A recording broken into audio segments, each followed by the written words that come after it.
Hey everyone, and welcome back to the channel. And today we're talking about an exotic that has a bit of excitement coming around the corner, and that would be Hierarchy of Needs. With recent chatter coming out through Bungie's Twitter, Hierarchy of Needs is looking pretty fun in the Edge of Fate. A tuning pass, you say? Let's talk about that in a future TWID. So it looks like we're getting a buff or update to the Hierarchy of Needs, and today we're putting on that tinfoil hat to predict what updates are coming. We're going to be breaking down its current state, as well as where you can get this weapon, and we're going to be talking about some predictions we have that might be coming to this bow. So if you're a fan of Hierarchy of Needs of any way, or you're just curious about what's coming up or what could be coming up, stay tuned. Be sure to hit that like button, subscribe if you haven't already. Let's jump right into the Hierarchy of Needs predictions coming in Edge of Fate. If you don't have the Hierarchy of Needs bow now, it is a great time to get this from the Rite of the Nine event. All you have to do is complete a very short quest line, completing any of the dungeons on any difficulty, and then reporting this back to the Emissary of the Nine. At that point, she will let you choose between 3 exotics: the Hierarchy of Needs, the Navigator, or the Catalyst for the Gjallarhorn rocket launcher. The main trait of the Hierarchy of Needs is the Apollonic Tangent, allowing arrows fired through a guidance ring release seeking projectiles, which do more damage based on distance travel. The exotic catalyst states deploying a guidance ring or striking a target with seeking projectiles improves draw time and reload speed for a moderate duration.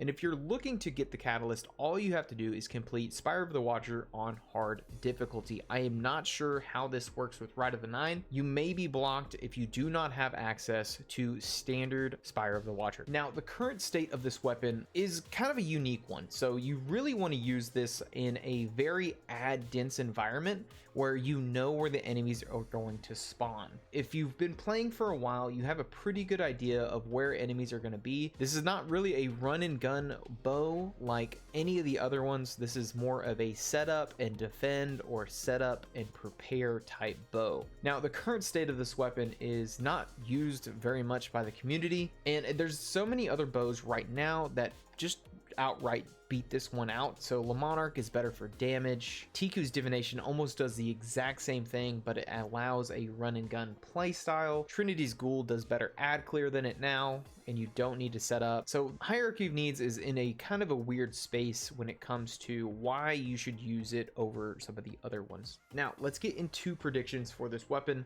I feel like there could be a couple of different avenues we could go. This could turn into a hard light type scenario where you might be able to change your damage designation and turn this into a void or arc arrow, depending on the situation.